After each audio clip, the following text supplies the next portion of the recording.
The wind came up after sundown and combed the ridge until every strand of dry grass leaned the same way. It carried the smell of cold stone, juniper bark, and dust that had slept all day in the red cuts below the mesa. Elias Mercer stood outside his lookout cabin with his coat collar turned up, one hand wrapped around a chipped blue mug, the other resting on the porch rail where the old wood had gone silver from years of sun. Above him, the sky was already filling, not the pale scattered stars people saw from towns, but the deep desert kind, sharp and countless, bright enough to make a lonely man feel seen. Elias had been counting them in his own quiet way since autumn settled over Red Mesa. He knew where Orion would lift. He knew when Cassiopeia would tip like a crooked chair over the North Ridge. He knew the hour when the cold became honest. What he did not know was why the Bobcat had come back. She stood at the edge of the lantern glow, half hidden beside a rabbit brush bush, her body low and still. Her coat blended with the tawny ground and the bronze weed stems, but her eyes caught the porch light and held it. Amber, watchful, unblinking. Elias did not move. For a long moment, neither of them seemed to breathe. The Bobcat's left ear had a small notch in it, as if a hard life had signed its name there. One front paw hovered just above the dirt, then settled again with care. She was not close enough to touch, not even close enough for foolish thoughts. But she was near enough that Elias could hear the faint scrape of her claws against the gravel when she shifted her weight. He had rescued wild things before, in the small ways a man on a ridge sometimes could. A raven caught in baling twine, a mule deer fawn wedged against a cattle panel. Once, a young fox with its head stuck inside a plastic jar, furious with the whole world until it was free. Every one of them had vanished afterward without looking back. That was how it was supposed to be. Wild mercy was not a bargain. It did not ask for thanks. It opened a gate and stepped aside. But this Bobcat had not vanished. 3 nights earlier, Elias had found her down in the wash below the old observatory road, crouched beneath a slab of fallen sandstone while a freezing drizzle silvered the sage. She had been too weak to climb and too proud to collapse where anything larger might see her. He had noticed only because the beam of his flashlight had caught the white edge of her chin. He had stopped so suddenly that his thermos had knocked against his knee. There had been no dramatic cry, no reaching, no heroic rush. Elias had known better than that. A hurt bobcat was still a bobcat. Small compared with a mountain lion, yes, but full of teeth, speed, fear, and dignity. He had backed away slowly and called Ranger Nola Reyes from the bend in the road where the signal sometimes found him. By the time Nola arrived with a crate, thick gloves, and the patience of someone who had spent half her life correcting human confidence, the rain had turned cold enough to bead on Elias's eyebrows. They had worked in whispers. They had guided the cat without crowding her. They had covered the crate with an old green canvas tarp that smelled faintly of camp smoke and dust. The Bobcat had struck once at the crate wall, not wildly, but with a clear warning. Elias had respected her for it. Now she was back, not in the crate, not under anyone's care, not healed enough to vanish completely, but not helpless enough to stay where people expected injured creatures to stay. She had returned to the ridge on her own terms, with the wide black sky behind her and 1,000 miles of wild country open at her back. Elias lowered his mug from his mouth. The coffee had gone lukewarm, but he still held it because the mug was familiar, and his hands needed something to do. The blue glaze was chipped along the rim where his late wife, Marin, had dropped it against the sink years ago, and laughed as if breaking a mug were just another way of making it theirs. He had kept using it after she was gone. Some mornings, the handle fit his fingers so perfectly that it hurt. The Bobcat flicked one ear. Elias looked away first. He turned his face toward the stars, giving her the mercy of not being watched directly. That was something Nola had taught him long ago. though he had learned it in other ways too. Grief, like a wild animal, often stepped closer when no one stared at it. A loose shutter on the shed tapped once in the wind. The porch lantern hummed softly.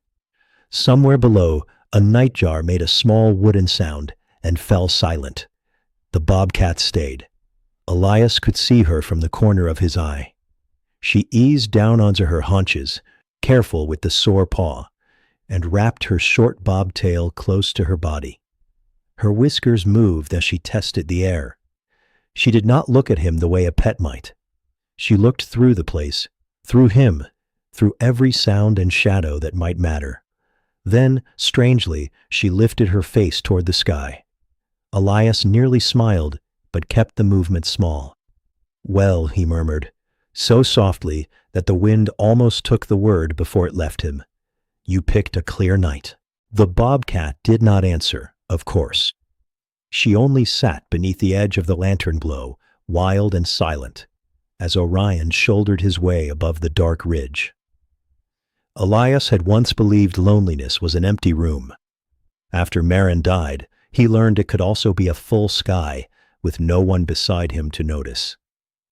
There were nights when the stars seemed almost rude in their brightness, shining on as if nothing had been lost. He came outside anyway. He made coffee. He checked the wind gauge. He wrote the temperature in a little spiral notebook. He said goodnight to no one.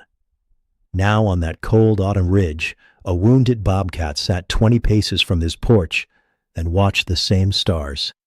It was not comfort exactly. It was something quieter for those listening to this small story from wherever the night has found them. A gentle like or subscription would help keep these quiet animal memories alive. And the comments were always open for the place they were watching from, and the name of any animal that had once left a mark on their heart. Elias did not know any of that, of course. He only knew the bobcat had chosen not to leave yet. A little warmth returned to the porch in odd ways. The lantern made the dust sparkle like cinnamon. His old kettle gave one soft tick from inside the kitchen as it cooled. A kangaroo rat popped out near the woodpile, saw the bobcat, and vanished so fast Elias let out the smallest breath of laughter. The bobcat's ears snapped forward, offended by both the rodent and the laugh. Then she looked at his mug. Elias glanced down at it too. "No coffee for you," he whispered. Her whiskers twitched, which was not agreement, but he accepted it as the closest thing available. He set the mug on the rail, slowly, and stepped back into the doorway. The floorboard beneath his left boot gave its familiar complaint. He paused. The bobcat stiffened but did not run. He waited until her shoulders lowered again before he reached inside, switched off the brighter kitchen light, and left only the porch lantern burning low. The ridge softened. Without the window glare, the stars deepened until the whole sky seemed to lean closer. Elias remained just inside the open door, giving the bobcat the porch, the gravel, the brush, and all the room she needed to remain herself. Minutes passed. The cold found his knees. The coffee cooled completely. The wind moved around the cabin and went on into the dark. At last, the bobcat rose. She took 3 careful steps toward the open land, stopped beside the rotted brush, and turned her head once. Not toward Elias exactly, not away from him either. It was a narrow, guarded glance, the kind wild creatures gave when they were memorizing danger, distance, and perhaps one harmless old man with a chipped blue mug. Then she slipped into the sage. Elias stood there long after he could no longer see her. Above the ridge, Orion burned bright and patient. The porch lantern trembled in the wind, and for the first time in many months, the night did not feel empty when it settled around him. 3 years before the bobcat sat beneath his porch lantern, Elias Mercer had driven the winding road to Red Mesa with 2 duffel bags, a box of field notebooks, and a silence in the passenger seat that seemed heavier than any furniture he had left behind. He had been 59 then, though Greece had made him look older in some lights and younger in others. as if part of him had stopped at the hospital door and refused to keep aging. The small house he and Marin had shared in Cedar Wells had been too full of her absence. Her garden gloves still hung from a nail by the back door. Her reading glasses still rested beside the recipe cards. Even the hallway smelled faintly of lavender soap and raincoats, and Elias could not pass through it without slowing down. So when the county posted a seasonal position tending the old Red Mesa fire lookout and the dormant observatory road, Elias applied before he let himself think too long. He had worked maintenance for the Parks Department for nearly 25 years. He knew generators, radios, culverts, trail gates, and the stubborn personalities of old buildings. He knew how to patch a roof before weather found the weak place. He knew how to sit alone without making noise. At least he thought he did. Red Mesa stood 38 miles from the nearest town, though on storm nights it felt farther. The cabin sat on a shelf of stone below the old lookout tower, with an equipment shed on one side and a low porch facing the canyon. Behind it, the land climbed toward dark juniper and pinon. In front, the mesa dropped into washes that turned copper at sunset and purple after rain. The observatory itself, built long before Elias arrived, had been closed for years, leaving only a round concrete pad, a rusting dome frame, and a little telescope shed with a door that stuck whenever the air turned cold. Marin would have loved that shed. That was the first thought that had hurt him there. She had loved the sky in a way that was not scientific, though she had known the names of more stars than anyone he had met. She called constellations old neighbors. She used to carry a wool blanket into their backyard in Cedar Wells and make Elias lie down beside her, even when he complained about his back. She would point upward and say, "There, that one is still burning for us." After she died, Elias could not look at the stars for several months. Then he could not stop looking at them. His days in Red Mesa formed a narrow, dependable shape. He rose before dawn, washed his face in cold water, and set coffee to boil in a dented kettle that clicked when it cooled. He checked the radio first, then the wind gauge, then the trail camera cards from 3 stations along the ridge. He wrote temperatures in a spiral notebook with stiff, careful handwriting. He walked the road after breakfast with a pry bar, pliers, and a canvas bag for trash dropped by careless hunters or hikers who believed empty places cleaned themselves. He had small habits because large feelings had become tiring. He kept the chipped blue mug on the left side of the sink, never the right. He swept the porch each evening, even when the wind undid the work before morning. He tightened the same loose screw on the screen door every Thursday, though it always worked itself free again. He left one kitchen chair turned toward the window, as if Marin had only stepped outside to check the moon. There were people, but not too many.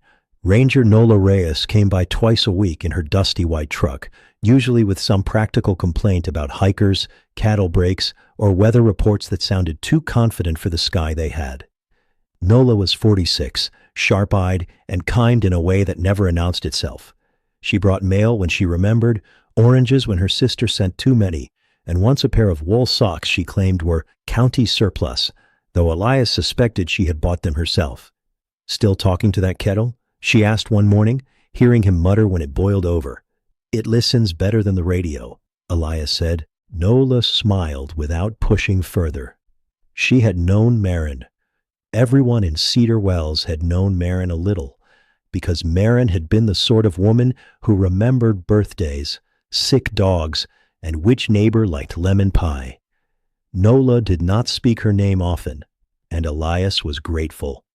Some kindness arrived by not touching the sore place too directly. There was also Roy Pritchard, the rancher whose cattle grazed the lower allotment.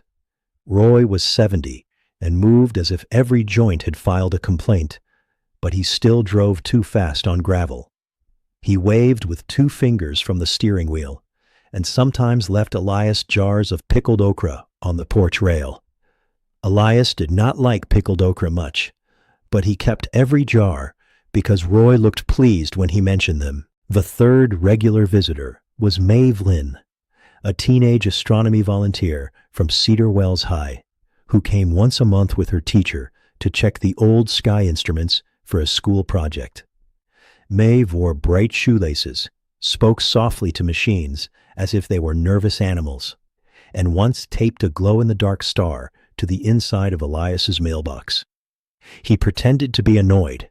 He left it there. The warmth in his life had become like that, small enough to carry, quiet enough not to frighten him. At night, the mesa changed. Heat left the rocks. The wind thinned. Coyotes called from the lower draws, not mournful, the way people like to say, but busy and alive, trading messages across the dark. Pack rats scratched beneath the shed. Bats stitched the air over the cistern.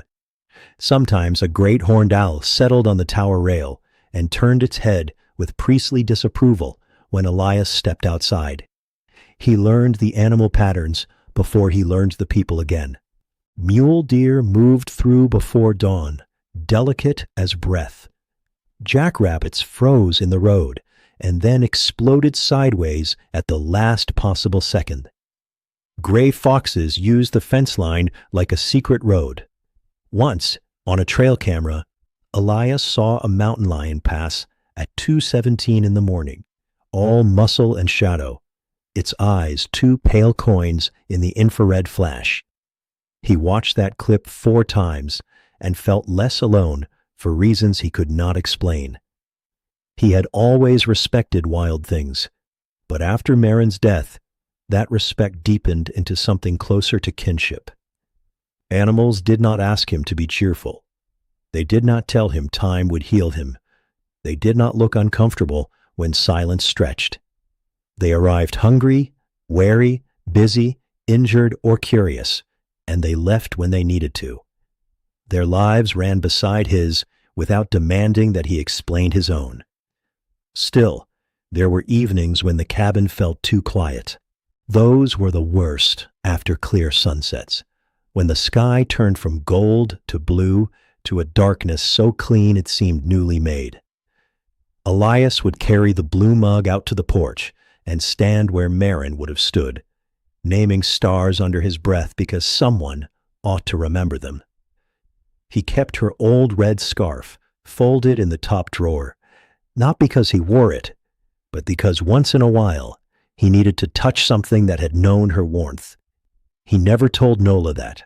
He never told Roy. He almost told Maeve once when she asked why he stayed up on the mesa through the cold months when another man might have taken an easier post near town.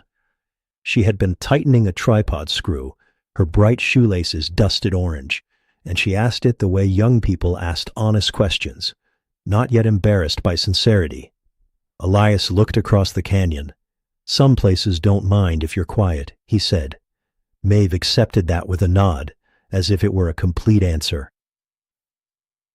The work helped. The repetition helped more. In late summer, lightning storms rolled over the far rim and lit the mesa in white flashes. In early autumn, rabbit brush bloomed yellow along the washes, filling the air with a bitter, honeyed smell. By November, frost silvered the porch steps before dawn, and Elias learned which boards held the cold longest. He patched the roof above the pantry. He fixed the telescope shed latch with a bent nail and a strip of leather. He marked Orion's first evening rise in the notebook beside wind speed and barometric pressure. He was not happy exactly, but he was no longer only grieving. That distinction mattered to him. Some mornings, he caught himself humming while rinsing the mug. Some afternoons, he laughed at the tower owl for leaving droppings precisely where his boot would find them. Once, after Roy's cattle shoved open the lower gate, Elias spent 2 hours persuading them back with a rope and several insults Marin would have called unimaginative. A calf licked the sleeve of his coat, and he laughed so suddenly that the sound startled him. Life returned like that, in small, almost embarrassing pieces. Then came the first real cold of the season. The sky hardened. The creek beds went pale. The wind moved down from the high country and found every gap in the cabin walls. Elias began leaving the porch lantern on later, partly for himself and partly for the travelers who occasionally misjudged the road after dark. The lantern made a warm circle on the boards and spilled a little gold onto the gravel below. Moths came to it when the nights were mild. Frost gathered beneath it when they were not. Elias did not know that another set of eyes had begun watching that light from the sage. He only noticed small things at first. Tracks near the equipment shed, too round for fox. A scatter of feathers by the lower wash. The trail camera at Juniper Post, catching a low spotted shape at the edge of the frame, gone before the flash finished. He studied the image one morning while coffee steamed beside his hand. Bobcat, adult female by the size of her, lean, cautious, not passing through carelessly, but moving with the hidden map of an animal who knew the ridge better than any person did. Elias enlarged the image until it blurred. He saw the short tail, the pale chin, the left ear marked by a small dark notch. He felt, unexpectedly, the faintest lift inside his chest. Not joy, not yet. Recognition. The mesa had many residents. He had simply been slow to meet one of its quietest. That evening, after the wind dropped and the first stars appeared, Elias stepped onto the porch with his blue mug and looked toward the sagebrush at the edge of the lantern glow. Nothing moved. Nothing announced itself. Still, he found himself speaking softly into the dark. "Evening," he said. The cold took the word. Somewhere below the ridge, unseen and unbothered by human loneliness, a bobcat moved through her own country on silent feet. The first time Elias saw the bobcat with his own eyes, the moon had not yet risen, and the observatory road looked as if it had been drawn in ash. He had gone out late because the North Trail camera had stopped sending its little green blink from Juniper Post. Batteries, he thought, or mice. On Red Mesa, most mysteries turned out to have teeth, weather, or both. He put on his canvas coat, took the flashlight with the cracked rubber grip, and slipped the small radio into his pocket. The night smelled of wet dust, though no rain had fallen. Cold gathered low in the washes. Rabbit brush brushed against his pant legs with a dry whisper, and every step on the gravel sounded too loud. The old observatory road curved below the cabin, and then climbed toward the broken dome frame, pale and empty between walls of sage. He had made it halfway down the bend when his flashlight caught two eyes beneath a fallen slab of sandstone. They shone amber, a deep burnished gold that held steady in the beam. Elias stopped so quickly that the tools in his coat pocket knocked together. The animal heard it. Her ears flattened, her shoulders lowered. For a second, the shape beneath the rock became only shadow, spots, and breath. Then he saw the short tail. Bobcat. She was crouched tight against the sandstone, held there by weakness she clearly hated. Burrs clung to the fur along one flank. Mud darkened her lower legs. Her left ear showed the same little notch he had seen on the camera image. One front paw rested oddly, barely touching the ground. Elias felt his chest tighten. He did not think of rescue first. He thought of pride. Even hurt, she looked at him as if the whole ridge belonged to her, and he was the one trespassing. "All right," he whispered. The bobcat's lips parted just enough to show a warning, silent and precise. Elias lowered the flashlight beam at once, letting only the spill of light reach her. He remembered Nola's old rule. Wild animals did not owe people gratitude for being frightened. The bobcat shifted, tried to gather herself, and failed. Nothing about her asked for pity. She simply lifted the sore paw, set it down again, and remained where she was, sides moving shallowly under her spotted coat. A kangaroo rat skittered across the road behind him and froze, as if realizing it had entered the wrong story. The bobcat's ears flicked forward, despite herself. Even hurt, she noticed everything. "Well," Elias murmured, "at least one of us still has good reflexes." The bobcat did not appreciate the humor. Her whiskers pushed forward, and she gave the smallest rasping hiss, more weary than fierce. Elias backed up another pace and reached for his radio. Static answered first. He turned his body slightly away from her before speaking, hoping the posture would seem less direct. "Nola, this is Elias at Red Mesa. I've got an injured bobcat off the observatory road, adult female, left ear notch, favoring a front paw." The radio sighed. The bobcat watched every movement, her head following the strange clicking box. When Elias stopped talking, she blinked once, not softly, not kindly, only because her tired eyes needed it. This time, Nola's voice came through broken, but clear enough. "Stay back. Do not try to handle her. On 20 minutes out." "I know. I mean it, Elias. I'm standing here being impressively useless." "Good. Keep doing that." The radio cut out. The bobcat had not moved except to tuck her sore paw closer. He could see now how thin she was beneath the wintering coat, not beyond hope, but worn down by several hard days. Maybe a bad landing, maybe a fight over territory, maybe something along the fence line.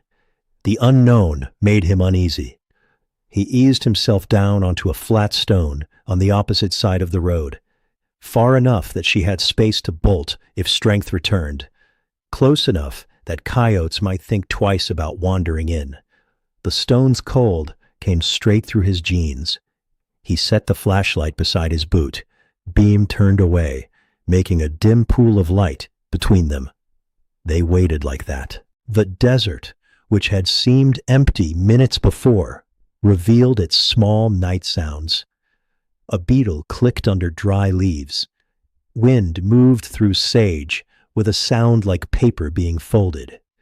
Far below, a coyote called once and was answered from farther east. The bobcat raised her head at that, and Elias saw the old wild calculation pass through her body. Pain or not, she measured distance. She measured danger. She measured him. Marin had once said that trust was a lantern left burning where someone could see it and decide for themselves. Elias had not understood how many things that sentence could apply to until years later, sitting on a cold roadside with an injured bobcat who wanted nothing from him except room. To keep his hands still, he picked up 3 little stones and arranged them in a crooked triangle beside his boot. Marin would have called it his emergency constellation. He looked at it, and something inside him softened, painfully. A moth, confused by the flashlight spill, bumped against his sleeve.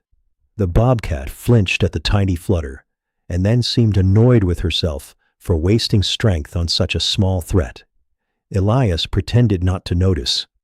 A few minutes later, his stomach growled loudly enough to startle them both. The bobcat's eyes narrowed, and Elias whispered, not exactly dignified. When headlights finally swung across the far bend, Elias stood slowly. The bobcat pressed herself lower beneath the stone. Ranger Nola's truck rolled to a careful stop, engine ticking in the cold, and she stepped out without slamming the door. She carried a covered crate and a thick towel. "Over here," Elias said softly. The bobcat's amber eyes moved from him to Nola and back again. She did not understand help. Not yet. She understood scent, sound, distance, and the old rule that anything approaching could become danger.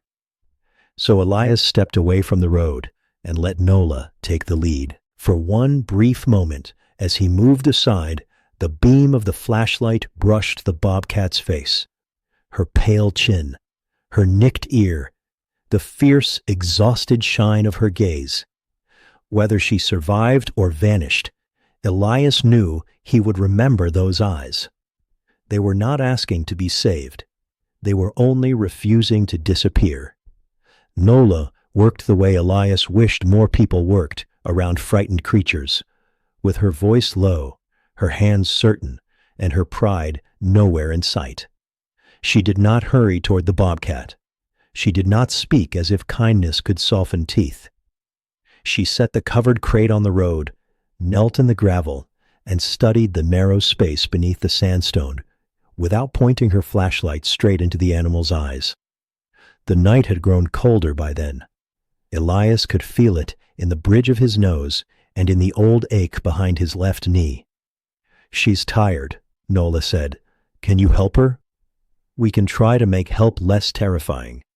That was as hopeful as Nola ever sounded. Together, slowly, they made a wall out of patience. Nola unfolded the towel and used it not as a net, but as a quiet barrier. Elias stood where she told him to stand, one boot near the shallow ditch, flashlight lowered. When the bobcat shifted, he froze. When she hissed, he gave ground. When she tried to bolt and her sore paw failed her, something inside him clenched, but he kept his body still. The bobcat watched them both with furious clarity. Even worn down, she measured every opening. Twice, she feinted toward the brush. Once, she struck the towel with one front paw and made Nola lean back fast enough that Elias forgot to breathe. But Nola only nodded, as if the cat had made a reasonable point. "I'd be mad too," she murmured. At last, the bobcat backed into the crate because the crate became the least crowded direction. Nola dropped the door gently but firmly. The metal latch clicked. The sound seemed too loud. Inside, the bobcat turned once, struck the wall with a dull thump, and then went still beneath the green canvas cover. Elias stood with his hands hanging useless at his sides. He had done almost nothing, yet his heart beat as if he had carried the whole mesa uphill. Nola lifted one side of the crate. Elias took the other. It was heavier than he expected, full not just of animal weight, but of breath and fear and the responsibility of not making things worse. They carried her to the truck bed, where Nola had laid a folded tarp and an old horse blanket. "She needs quiet," Nola said. "Warmth. A check from Dr. Saeed. Maybe fluids if he thinks so. If nothing's broken, she comes back here." "Here? This is her ground." Elias looked out over the black lines of sage and stone. Her ground. Not his cabin, not the road, not the county's old observatory property. Hers, in the older way. The bobcat made one low sound from inside the covered crate. Not a cry, not a plea. A warning that had lost some of its strength, but none of its meaning. "I hear you," Elias said softly. Nola glanced at him. "Don't start making promises." "I know." But he had already made one, silently. He would not turn her fear into a story about himself. He would not mistake nearness for belonging. He would help only as far as help was welcome, and then he would step back. Dr. Saeed, the wildlife veterinarian who worked out of a small clinic behind the ranger station, confirmed what Nola had guessed by midnight. The bobcat was underweight, chilled, full of burrs, and favoring one front paw, but no bone appeared broken. She had likely landed badly, then gone hungry while pain slowed her hunting. A few days of guarded care might be enough. Elias did not go into the examination room. He sat on a bench in the back hall with his blue mug between both hands, though there was no coffee in it anymore. Nola had teased him for bringing it. "You planning to offer her a drink?" "It was in my hand." "It's always in your hand." He looked down at the chipped rim. "That true?" "Nearly." The hallway smelled of disinfectant, damp coats, and hay from the livestock room. Somewhere behind a door, a dog barked twice and was hushed. Elias found himself listening for the bobcat, but she made no sound. That silence worried him more than noise would have. Nola returned near 1 in the morning with tired eyes. "She's stable. Mad, which I like. Dr. Saeed wants to keep her 48 hours. Elias nodded. "After that, we release her near the wash. You don't feed her like a pet. You don't try to touch her. You don't name her out loud like she belongs to you. Nola's mouth tilted. You named the broken wind gauge. It earned a name. So will she. Elias looked toward the closed room and said nothing. 2 evenings later, they brought the Bobcat back to Red Mesa in Nola's truck. The sky was low and bruised with clouds, and the air smelled of coming frost. Elias had cleared the road of loose stones without admitting to himself that he was preparing for her return. He had also fixed the lower gate latch, swept the porch, and set the porch lantern to its dimmest flame. Nola noticed all of it. You expecting company? Just keeping things in order. They released the Bobcat at the edge of the wash, where the sage grew thick and the sandstone shelves offered cover. Nola opened the crate door and stepped back. For a few seconds, nothing happened. Then the Bobcat shot out low and fast, despite the slight stiffness in her front leg. She vanished beneath the rabbit brush, paused only long enough for one amber glance through the stems, and was gone. Elias felt relief first, then the emptiness of relief. He stood beside the crate while the wind dragged dry leaves along the road.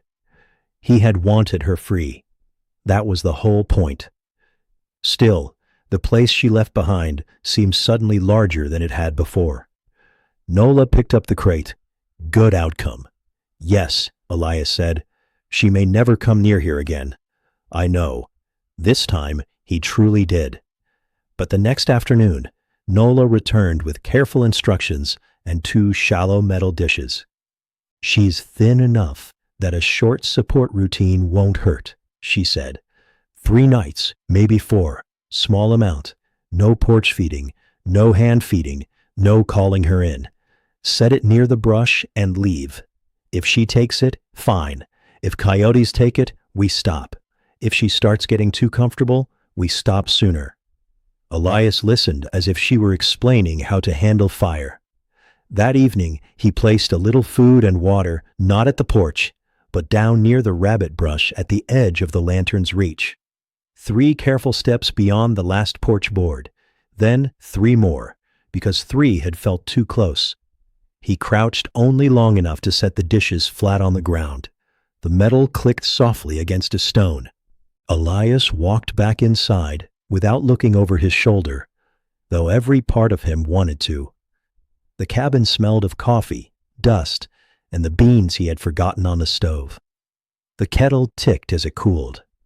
He stood by the sink, counting slowly under his breath, feeling foolish and tender and afraid of hoping.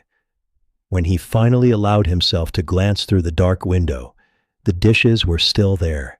So was the night. He turned away. An hour later, a faint scrape reached the porch. Not loud, not certain, just metal nudged against gravel. Elias did not move toward the door. He did not switch on the brighter light. He stayed at the table with both hands wrapped around the blue mug and let the sound exist without him interfering. Outside, the wild bobcat ate in darkness, unseen except for the brief shine of one amber eye when she lifted her head to check the cabin. And inside, Elias learned the first rule of earning her trust. By the 4th evening, Elias had learned the difference between waiting and watching. Waiting leaned forward. It made a man check the window every few minutes and pretend he had only risen to stretch his back. Watching was quieter. Watching swept the porch, filled the kettle, wrote the temperature in the notebook, and let the night come whether the bobcat came with it or not. Elias was still better at waiting. He placed the shallow dishes near the rabbit brush, as Nola had told him, farther from the cabin than his heart preferred. He set it down with slow hands, then walked back to the porch without turning around. The air smelled of frost and crushed sage. A thin silver line of moon had risen above the eastern rim. The porch lantern made a small amber circle around the steps. Beyond that, the mesa belonged to shadow. Inside, Elias rinsed the blue mug twice because he needed a task. He opened the stove door to check the fire, then closed it again. The old kettle ticked as it cooled. No use fussing, he told the room. The room offered no argument. When the scrape finally came from outside, Elias stood by the sink with one hand on the curtain. Metal shifted softly against gravel. He did not pull the curtain aside. He had made that mistake the second night. The movement had been small, but the bobcat had vanished so completely that the dishes sat untouched until morning. So he stood still and looked only at the reflection in the dark window. There she was, faint as a thought. The bobcat stepped from the sage with her body low and her head level with her shoulders. The notch in her left ear made a tiny uneven line against the lantern glow. She paused after every 2 steps, listening. Once she lifted the sore paw and shook it lightly, as if offended that healing took longer than pride allowed. Then she reached the dish, sniffed it, and looked toward the cabin. Elias lowered his eyes to the sink. The bobcat ate only a little. She never let hunger make her careless. Between each bite, she raised her head and tested the air. Her ears turned separately, one toward the wash, one toward the cabin, as if she could keep 2 worlds measured at once. A bobcat's caution was intelligence sharpened by living where mistakes had teeth. When she finished, she did something new. She did not leave. Elias noticed the stillness before he trusted it. The bobcat had stepped away from the dish, but instead of slipping back into the brush, she sat near the flat stone where the flashlight had rested the night he found her. She wrapped her short tail close. Her chest moved with slow breaths. The lantern caught the pale fur under her chin. Elias let the curtain fall and backed from the sink. His heart gave one foolish, hopeful lift. He scolded it gently. Wild creatures were not invitations. A pause was not affection. A tired animal might sit because moving hurt, because the wind carried danger from below, because the stars happened to be above that place. He knew all of that. Still, he found himself warming his hands around the empty mug.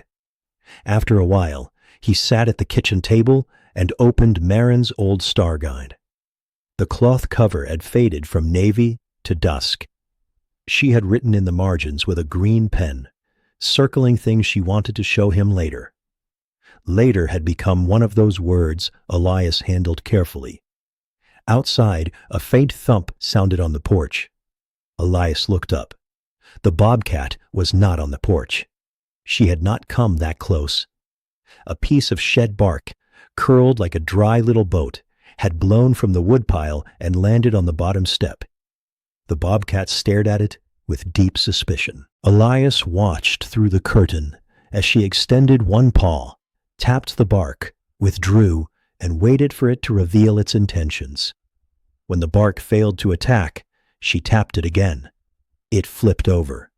She sprang back 6 inches and landed with such offended dignity that Elias pressed his lips together. The bark remained dangerous for another full minute. At last, the bobcat lost interest and looked toward the cabin window. Elias became still. The lantern glow drew a fine line along her whiskers. One whisker on the right side bent slightly downward, shorter than the others. Her eyes met the dark square of the window. Elias knew she could not see him clearly. She saw shape, warmth, reflection, maybe the pale oval of his face, if the angle allowed it. But she held there. Then slowly, she blinked. It was not the heavy blink of sleep. It was not weakness. Her eyes closed and opened with calm deliberation, a small lowering of the guard she had carried like armor. Something in his chest loosened so gently that it hurt more than he expected. He had not been touched. He had not been approached. He had received no promise. Yet the little blink crossed the space between them more quietly than any hand could have. He looked down first, giving the gesture somewhere safe to land. Vesper, he whispered. The name came before he had judged it. Evening star, the light that appeared between day and full dark. Marin had loved that word. She had used it once for the first bright point over their backyard fence. Elias did not say the name again. Nola had warned him, and she was right. Naming could be a hook if a person was not careful. But privately, inside the place where lonely men kept things they were not ready to explain, the Bobcat became Vesper. Outside, she turned her head toward the wash. A coyote called far below, thin and yipping. Vesper rose at once. Her body changed from tired visitor to wild hunter in a breath, compact and alert, every line of her listening. She took 3 steps toward the sage, paused, and looked back toward the porch lantern. Not long, only enough. Then she disappeared. Elias remained at the table with Marin's star guide open beneath his hand. The bark still lay on the bottom step, undefeated. The dishes waited near the rabbit brush. The lantern hummed. When he finally wrote in the spiral notebook that night, he recorded the wind, the temperature, and Orion clear over the east ridge. Under that, in smaller letters, he wrote one private line. She blinked once. The support feeding ended on the 6th night, though Elias still walked to the rabbit brush at dusk, out of habit. Nola had been firm about it. Vesper had gained strength. The limp had eased. The ridge held enough rabbits, pack rats, and cover for a bobcat who knew her own ground. A man could help an animal through a hard bend in the road, Nola said, but he could not become the road. Elias understood. Understanding did not keep his hands from feeling empty when he stepped outside without the shallow dishes. That first evening, the air smelled of cold iron and faint juniper smoke. Elias swept the porch, checked the lantern wick, and adjusted the loose shutter on the shed. The moment he let go, it tapped again. "Fine," he told it. "Rattle yourself loose." He carried the blue mug to the rail and stood there until the coffee cooled. The rabbit brush held still. The wash made no sound. Above the east ridge, Orion rose shoulder first into a sky so clear it seemed brittle. Elias told himself this was good. A wild bobcat returning to the hunt was not loss. It was success. Beyond his porch light, she was moving through sage and stone, reclaiming the private map that hunger and pain had almost taken from her. Still, when he went inside, he left the porch lantern burning low. By the next evening, her tracks appeared near the old telescope shed. Elias found them at dawn while carrying a toolbox to fix the sticky door. The prints were small, round, and crisp in a strip of frost beside the threshold. They circled the shed once, paused near the corner where mice sometimes tunneled under the boards, and then vanished toward the wash. He crouched with one hand on his knee. She had passed within 10 feet of the door while he slept, not asking, not needing, just including the cabin in her route, the way the wind included it, the way starlight included the roof. After that, his days arranged themselves around signs he pretended not to seek. A narrow trail pressed through the grass below the cistern. A single spotted hare caught on a dry stem. Scat placed neatly on a flat rock, as if Vesper had left a small, impolite boundary marker for every creature on the mesa to read. Elias admired the confidence of it, and was grateful Nola was not there to see him smiling. In the evenings, Vesper came and went according to rules that belonged to no one else. Sometimes she appeared before the stars, a low shape crossing the far edge of the lantern glow, pausing just long enough to confirm that Elias was on the porch with his mug. Sometimes she arrived after midnight, leaving only tracks like punctuation in the dust. Once, on a warmer night, she sat on the flat stone and licked one paw carefully, drawing it over her whiskers as if preparing for some formal gathering among the junipers. Elias watched from the doorway and whispered, "Very fine." Her ears turned toward him. He looked at the sky, innocent as a boy caught with his hand in a cookie tin. Their routine became gentle because it remained unfinished. He did not call her. He did not step closer. He did not refill dishes or lay out blankets. He simply kept his corner of the ridge predictable. The lantern stayed dim. The porch step complained. The blue mug rested on the rail when the sky cleared. And Vesper, when she chose, sat beyond the reach of any claim and watched. There were small comedies in those evenings, quiet enough not to break the spell. A pack rat dragged a strip of Elias's old work rag under the shed, while Vesper observed with regal disappointment. A tumbleweed rolled into the yard, stopped against the water barrel, and held her attention before she decided it was not alive. One night, a moth landed on the rim of Elias's mug, and he shielded it from the breeze, while Vesper stared as if he had chosen a ridiculous pet. He almost laughed too loudly.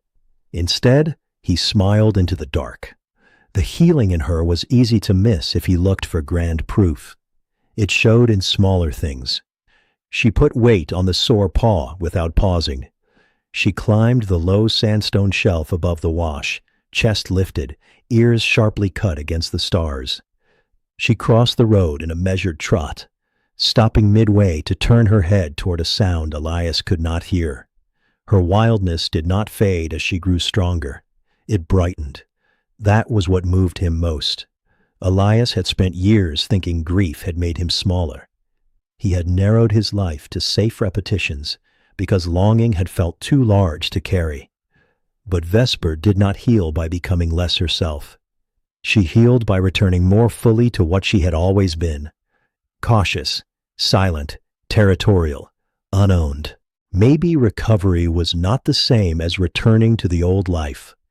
Maybe it was learning to move with the notch, the limp, the memory of fear, and still lift one's face when the stars came out. In late autumn, the cold deepened. Frost silvered the rail before dawn. Elias began wearing Marin's red scarf tucked under his coat. The first time he wore it outside, Vesper froze by the rabbit brush, nose lifted, whiskers trembling at the unfamiliar scent. "It's all right," Elias murmured, looking away. Vesper considered the scarf as if it might be a dangerous red bird sleeping around his neck. Then she sat down, unimpressed, and began washing one shoulder. Elias accepted the judgment. Night after night, their companionship remained mostly silence. Elias would mark constellations in Marin's star guide, then look up to find Vesper facing the same direction from her stone. He knew she was not naming the stars. She was listening to wind, scenting rabbits, judging distance, reading darkness with senses older than words. But sometimes, when Orion cleared the ridge and the whole sky opened silver above them, it seemed enough that both of them were there. The wild land breathed cold and clean between a man with a chipped mug and a bobcat with a notched ear. Elias no longer said good night to no one. When he turned in, he spoke toward the sage without expecting a reply. "Clear skies, Vesper." Most nights she vanished before the sentence finished. Some nights she stayed until after the lantern went dark. The night Vesper first chose the telescope shed, the sky was so clear that every star seemed to have been washed and set back in place by careful hands. A hard frost had glazed the porch rail before sunset. Elias had noticed it when he carried his blue mug outside and found the wood shining faintly under the lantern, each grain lined with silver. His breath rose in pale threads. The stove inside ticked and settled. Somewhere down in the wash, a rabbit moved through dry grass with the softest possible hurry. He had spent the afternoon repairing the telescope shed door again. The latch stuck whenever the temperature dropped, and the lower hinge had begun to sag. He had taken the door down, shaved the swollen edge, oiled the hinge, and fit a new strip of leather where the wind liked to worry the gap. By the time he finished, his fingers were stiff and his knees complained each time he stood. Marin would have told him to come inside before he turned into part of the landscape.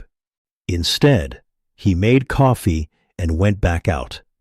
The telescope shed sat 20 yards from the cabin, a squat little building with a slanted roof and one narrow window facing east.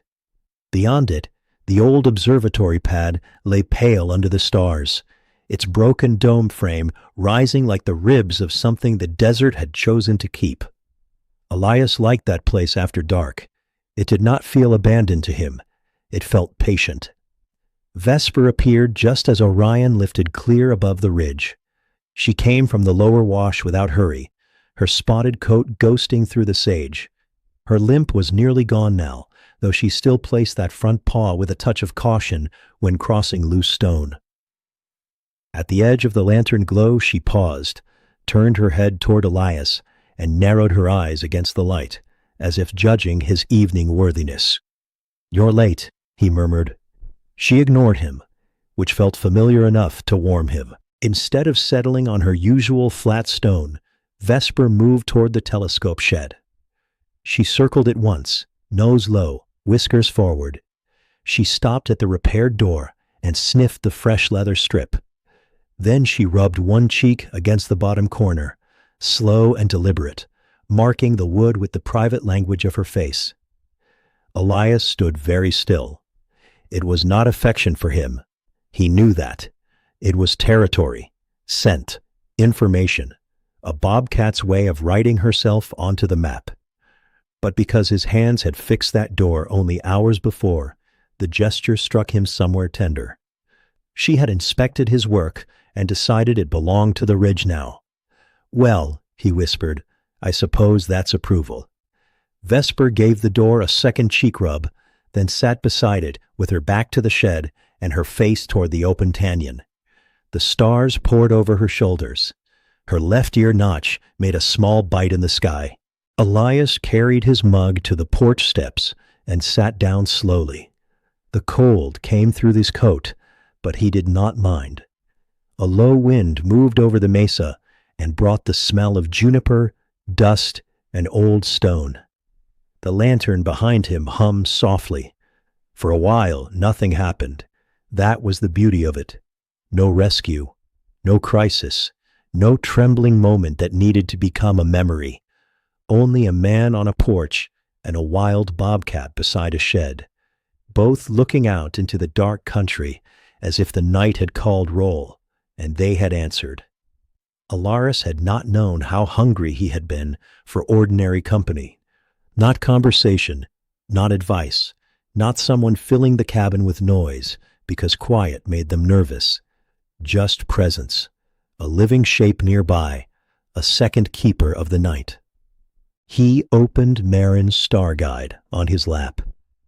The pages crackled in the cold. He had tucked a pencil inside to mark the dates when certain constellations appeared over the ridge. Marin's green notes still wandered through the margins, sometimes practical, sometimes playful.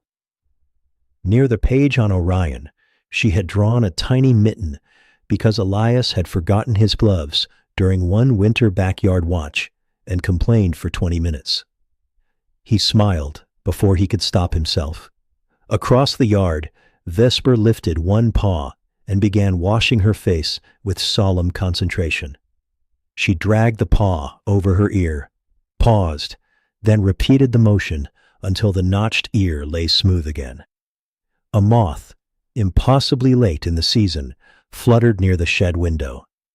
Vesper tracked it with such grave attention that Elias wondered whether she considered it a visitor, prey, or poor decision-making with wings. Vesper rose, stepped toward it, and tapped the wood beneath it once. The moth lifted away. She watched it go, then sat down exactly where she had been, as if she had meant only to advise it. Elias chuckled under his breath. "You're running a strict observatory." Her ears turned back toward him without her head moving. He quieted at once, though the smile stayed. The warmth of those nights gathered in small places. Vesper once sneezed after sniffing the leather strip too closely, then glared at the shed as if it had insulted her. Another evening, Elias found a neat little paw print pressed into the frost on the top step, though he knew she must have come and gone while he slept. He placed his own boot beside it for a moment, not touching, just noticing the difference between their tracks. On a warmer night, she stole the old paintbrush he had left near the shed and carried it 6 feet before dropping it in the sage, apparently unimpressed with its usefulness. Nola noticed the change in him before he did. "You're standing straighter," she said one morning while unloading radio batteries from her truck. "I fixed the shed door. That usually affects hinges, not men." Elias gave her a look. "You always this poetic before coffee?" "Only when someone's pretending not to be happy." He busied himself with the battery case. Happy was not the word he would have chosen. It felt too bright, too careless. But there was a steadiness in him that had not been there before, a softening around the old wound. Marin was still gone. The chair by the window was still empty.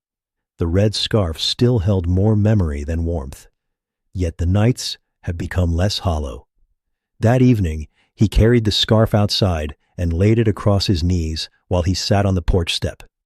The cold smelled clean enough to taste. Above the observatory frame, Cassiopeia tilted through the northern sky. Vesper sat by the telescope shed again, not close, not tame, not his. After a while, she turned her head toward him and blinked once. Elias lowered his eyes, as he had learned to do. "Clear skies," he whispered. Vesper looked back at the stars. For the first time in years, Elias did not feel he was watching them alone. The first warning came in the shape of a footprint that did not belong to anyone Elias knew. He found it on a gray morning after a night of wind. Frost clung to the shaded side of the equipment shed, and the air smelled of damp dust, cold metal, and juniper sap. Elias had gone out early with the canvas trash bag tucked under one arm, expecting the usual weekend litter along the road. Instead, he stopped beside the old observatory bend and looked down. A boot print cut deep into the soft shoulder of the road. It was larger than his, with a chevron tread and a sharp heel, pressed over the edge of Vesper's smaller tracks. That bothered him most. The Bobcat's prints crossed the wash trail in their usual narrow line, careful and round. Then the boot had stepped right through them, as if the person had followed after seeing them. Elias stood very still. The wind moved through the rabbit brush with a dry, shivering sound. From somewhere beyond the lower draw, a raven croaked once and lifted away. The empty road looked unchanged, but the morning had shifted in him. Nola came by before noon. She crouched beside the print without touching the edge.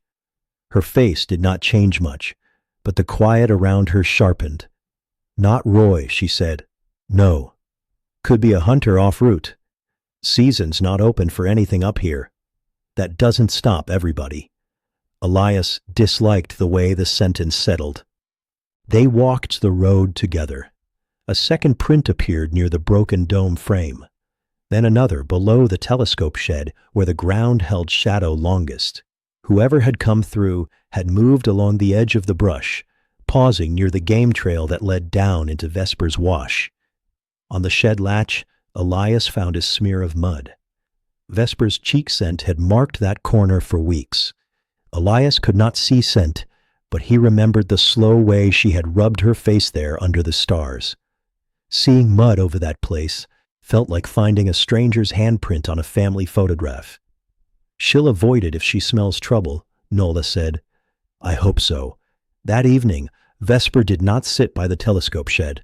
She appeared later than usual, when Orion had climbed high and the porch lantern had begun to halo in the cold. Elias was standing outside with the blue mug tucked close to his chest. The coffee steam rose straight for once. Vesper came from the west, not the wash. That alone made Elias lower the mug. She moved low, placing each paw as if the ground had become uncertain. Her ears kept turning backward. Twice she stopped and looked over her shoulder.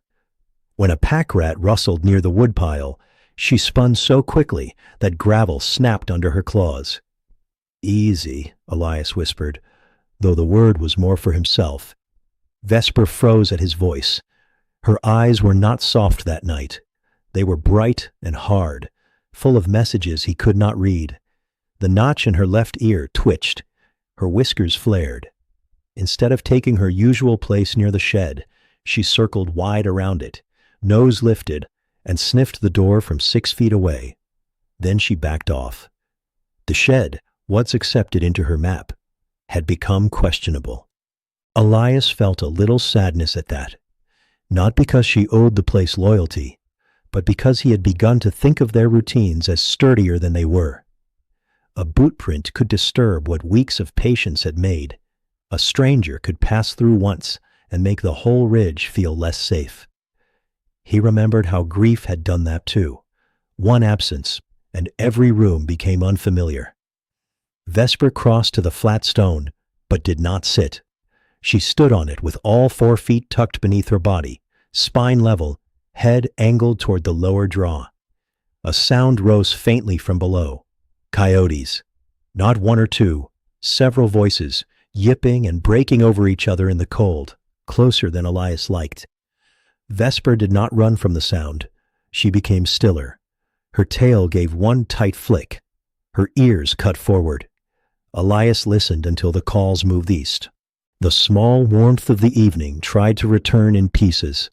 A late beetle crossed directly in front of Vesper, and she watched it pass with solemn patience, as if granting safe passage. The old kettle inside gave its cooling tick, and Vesper's ears turned toward the cabin. When Elias shifted his weight, the porch step groaned, and she glanced at it, as if she blamed the board for years of bad manners. Elias smiled, but only barely. Near midnight, Vesper rose and moved toward the sage. At the edge of darkness, she stopped and looked back, not at the porch, but at the shed latch. Then she vanished westward again. The next morning, the ground told a less gentle story. More boot prints crossed the dry wash, half scuffed by wind. One print slid on loose gravel near a sandstone shelf, as if someone had climbed down where no visitor had reason to go. A cigarette filter lay pressed into the sand beside a rabbit track. Elias picked it up with 2 fingers and felt anger arrive slowly, cold and clean. By afternoon, Nola had posted temporary closure signs on the lower access and radioed the county office about unauthorized traffic. Roy promised to watch the cattle road. Elias fixed the shed latch again, though it was not broken, and wiped the mud from the corner with a damp rag. He knew Vesper might smell the cleaning and avoid it anyway. He did it because some small part of a frightened world could still be put right by hand. At dusk, the sky turned a bruised purple over Red Mesa.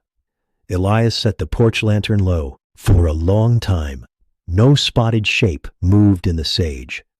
Elias stood with Marin's red scarf at his throat and the blue mug warming his hands, listening to the wide dark.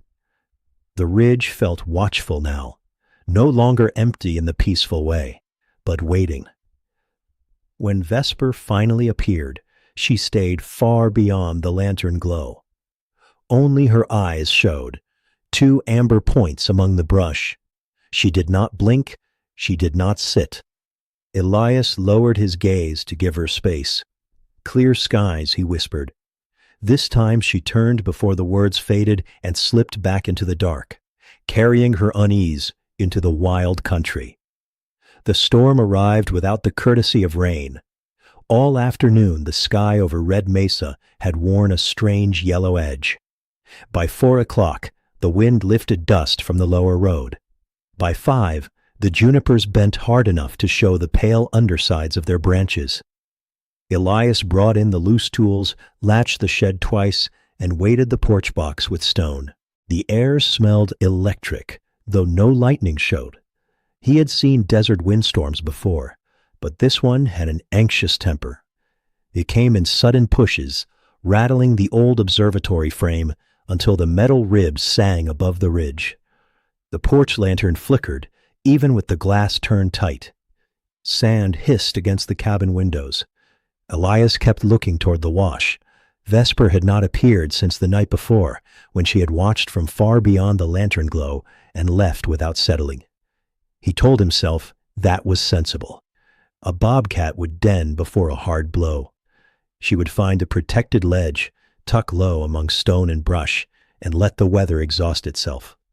Still, when the first strong gust slammed the screen door against its latch, Elias felt the old worry rise. At dusk, the cabin lights blinked once and died. Elias lit the porch lantern by hand and lowered the kitchen lamp.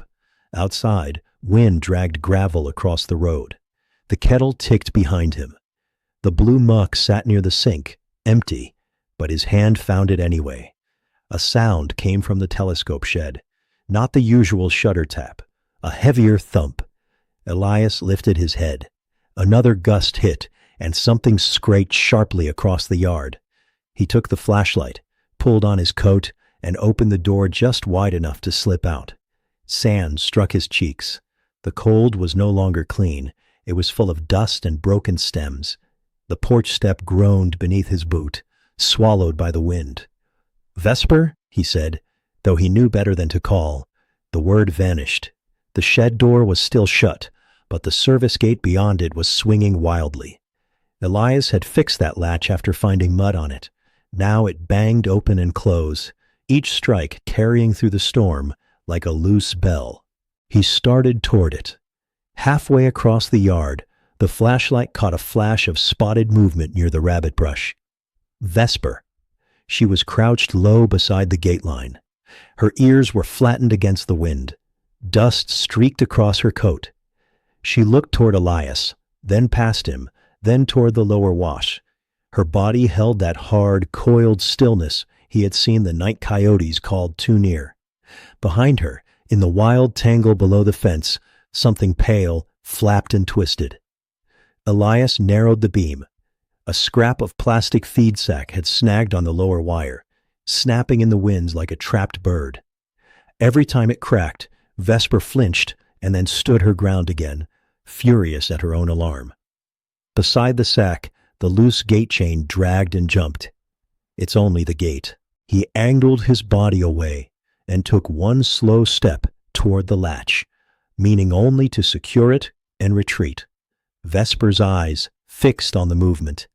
In calmer weather, she might have measured him and chosen distance. In that storm, every sound came broken and too close. The gate banged hard. The plastic snapped. Gravel struck the shed wall. Then a pickup engine growled somewhere down the closed access road. Vesper's head whipped toward the sound. Headlights flared through the dust below the bend. Elias froze. No one should have been there. Nola had posted the closure. Roy knew better. The beams swept the sage like hard white hands. The Bobcat bolted, not toward the wash she knew best, but uphill, away from the gate, away from the lights, straight across the open observatory pad where the wind had cleared the dust to slick stone. Elias saw her short tail, the notch in her ear, the low spotted body stretched in flight. She leapt the edge of the pad and vanished between two sandstone shelves. Vesper. This time he did call, and regretted it the instant the name tore from him. The pickup stopped below the bend. A door opened, then slammed.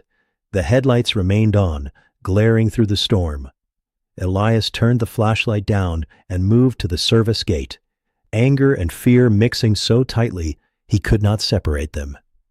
"Roads closed," he shouted. The wind took half the words. A figure stood by the truck, hood up, one arm raised against the dust. Whoever it was turned away when Elias's light touched him. Another gust rolled across the road. For a few seconds, everything became grit and noise.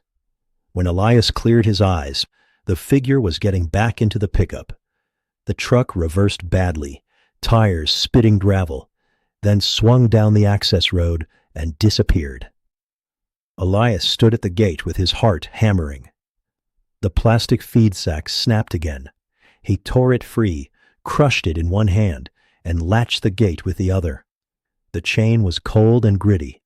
It took him 2 tries because his fingers had gone stiff. Then he looked toward the sandstone shelves. No movement, no amber eyes. The wind moved over the observatory pad, smoothing Vesper's tracks almost as quickly as she had made them. Elias crossed to the edge, crouched, and shone the flashlight into the dark split between rocks. The beam found sage roots, old leaves, a tumble of stones, and nothing else. He knew the danger of pushing her deeper into bad weather. Knowing did not spare him from the helplessness of standing still. A small thing lay caught on the broken gate latch. At first, he thought it was rabbit fur. Then he lifted it between 2 fingers and saw the tawny guard hairs, the faint dark barring, the softness he had never touched while it belonged to her body. A tuft from Vesper's coat. The storm shoved against his back. The porch lantern shook in its bracket. Somewhere below, a coyote called and was buried by wind. Elias closed his hand around the fur without meaning to. Inside him, the night opened wide and empty again. He stayed by the gate until his flashlight dimmed and his cheeks burned from blown sand. Only then did he return to the cabin, latch the door, and set the little tuft on the table beside the blue mug. The lantern flame bent and steadied. Outside, the ridge disappeared into dust and dark. By morning, the storm had stripped the ridge of all familiar edges. Dust lay against the cabin door in a fine orange drift. The porch rail felt gritty under Elias's palm. Sage stems leaned broken along the road, and the observatory pad had been swept clean in some places, buried in others. The sky had cleared to a hard blue, the kind that made every missing thing look sharper. Elias stepped outside before coffee. He had slept in pieces, if sleep could be called that. Each time the wind struck the wall, he had opened his eyes and listened for a scrape, a footfall, a warning hiss from the dark. Nothing had come. The tuft of Vesper's fur remained on the kitchen table beside the blue mug, small enough to vanish beneath his thumb. Now he stood at the gate where the latch had caught it and tried to read a story from ruined ground. Most of the tracks were gone. Near the rabbit brush, he found one partial print tucked under a stone lip where the wind had not reached. It pointed uphill, toward the sandstone shelves. Farther on, a faint scuff marked the dust beside a clump of grass. After that, nothing. Elias crouched until his knees ached. He touched the ground beside the print, not on it, as if even that little sign deserved not to be disturbed. "Come on," he whispered. The ridge gave no answer. He radioed Nola at sunrise. She arrived fast, tires crunching over storm gravel, her face set in the plain, practical expression she used when worry needed to wait its turn. She brought a tracking kit, binoculars, and a thermos of coffee Elias forgot to drink. "Tell me exactly," she said. So he did. He told her about the loose gate, the plastic feed sack, the pickup headlights through the dust. He admitted he had called Vesper's name. He showed her the tuft of fur, resting now in a clean envelope, because he had not known what else to do with it. Nola listened without scolding him. That almost undid him. They began at the gate and worked outward in widening lines. Nola moved slowly, reading broken stems and protected pockets of dust. Elias followed where she told him, careful not to trample sign. The morning warmed, but the wind had left a coldness behind in every shaded place. They found where Vesper had crossed the observatory pad. One faint claw mark had scraped the stone near the far edge. Beyond that, the trail dropped between 2 sandstone shelves into a narrow cut thick with rabbit brush and thorny scrub oak. Elias stood at the top and looked down. The passage was tight. A frightened bobcat could move through it easily. A man could force his way in and make every hidden creature bolt deeper. Nola shook her head before he asked. "We don't push her. She was scared. She still is, if she's in there." Elias understood, and hated understanding. He looked at the brush until his eyes watered from the brightness. A dry seed head stuck to his sleeve. Somewhere beneath the scrub, a lizard rustled and stopped. They circled to the lower wash. By late morning, Roy Pritchard arrived in his old ranch truck, moving stiffly, but carrying a pair of binoculars and a face full of concern he tried to disguise as irritation. "Some fool came through my lower gate too," Roy said. "Bent the chain. Didn't steal anything. Just drove like a drunk jackrabbit." "Did you see him?" Nola asked. "Only taillights. Dark pickup. No plates I could read." Elias looked toward the closed access road. Anger returned, but it had nowhere useful to go. It sat in him like a stone. Roy cleared his throat. "That the spotted little queen you told me not to feed?" Elias nodded. "I'll check the cattle tanks." "Don't chase her," Nola said. Roy looked offended. "I'm old, not stupid." He snorted, and for one small second, the morning warmed. Elias almost smiled. Then his eyes went back to the wash. They searched all day. They found coyote tracks near the lower draw, but no sign of a struggle. They found a shallow scrape beneath a juniper where some animal had rested during the storm, but Nola could not say if it was Vespers. They found one place where a rabbit had been taken cleanly, which should have comforted Elias, because a hunting bobcat was a living bobcat. Yet there was no notch-eared shadow near it, no amber glance from the brush. Maeve came after school with her teacher's permission, and a seriousness that made her seem younger and older at once. Her bright shoelaces were dusted gray from the road. She did not chatter.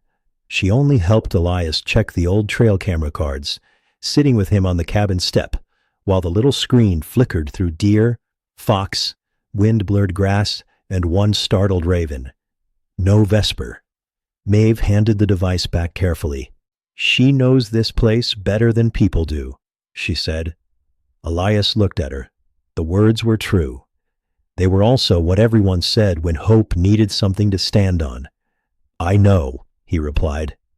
Maeve reached into her coat pocket and pulled out a glow-in-the-dark star sticker, the same kind she had once put in his mailbox.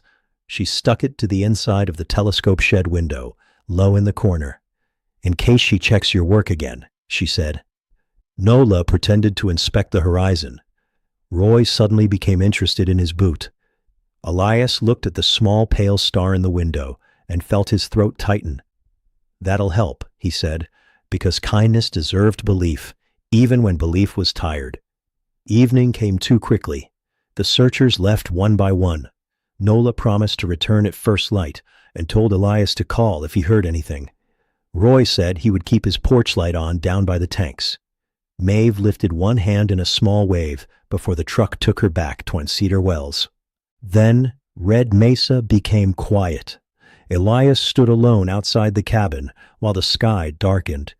He set the porch lantern low, the way he always had.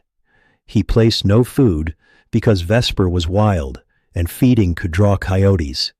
He opened no door and made no call.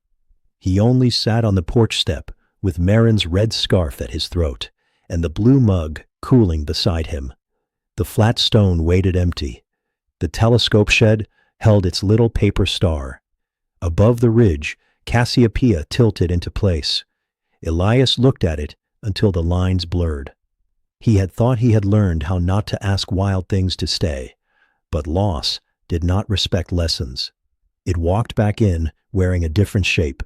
A woman's empty chair, a bobcat's vanished tracks, a night sky too large for one heart. Long after the cold settled, a pack rat dragged something beneath the shed. Elias turned sharply, hope leaping before sense could stop it. It paused, offended by his attention, then disappeared with a dry leaf bigger than its head. Elias let out a breath that was almost a laugh and almost not. He lowered his face into both hands. When he looked up again, the stars were bright, indifferent, and beautiful. He whispered nothing. The ridge had already heard enough of his wanting.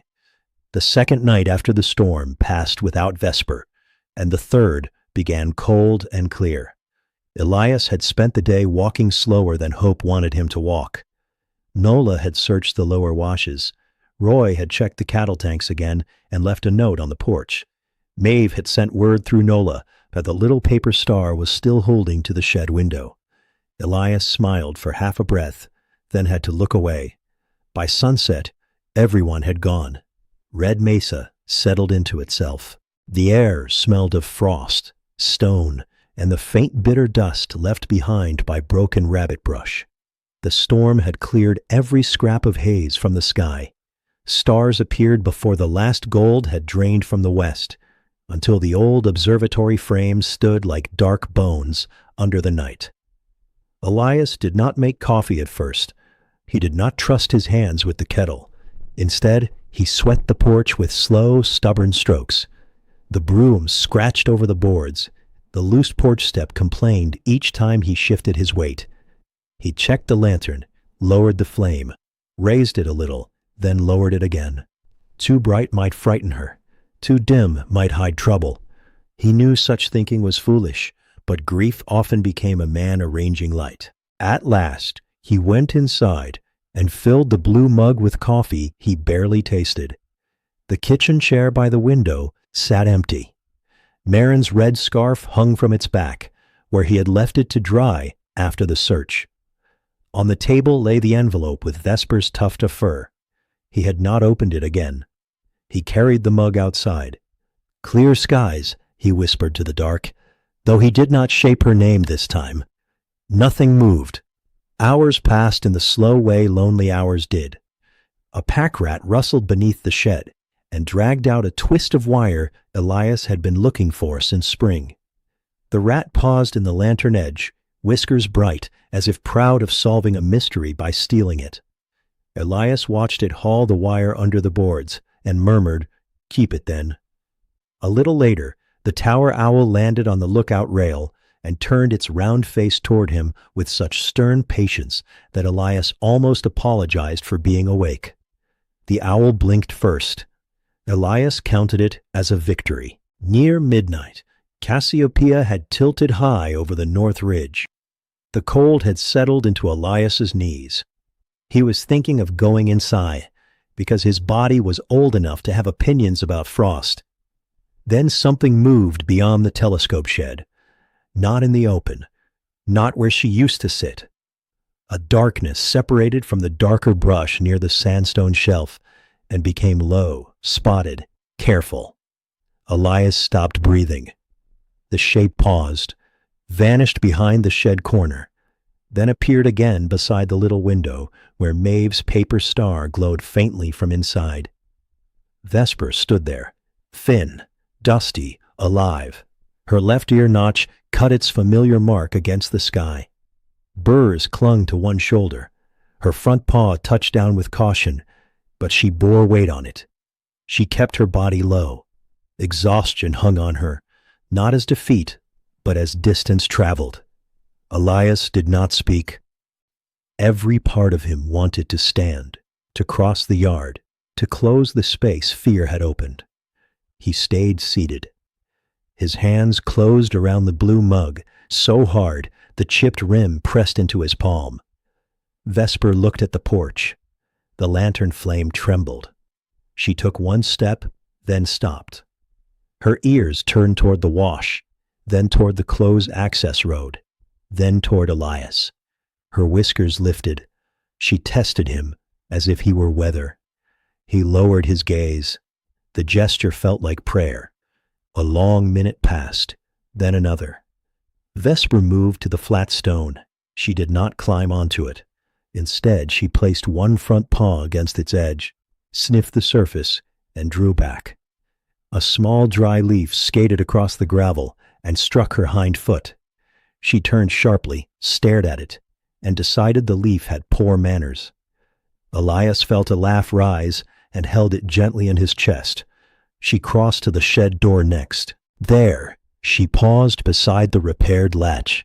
The mud had been wiped away days earlier, but Elias remembered it. Vesper sniffed the corner. For several seconds, she held her face near the wood without touching it. Then she rubbed her cheek along the bottom edge. Slowly. Once. Elias shut his eyes.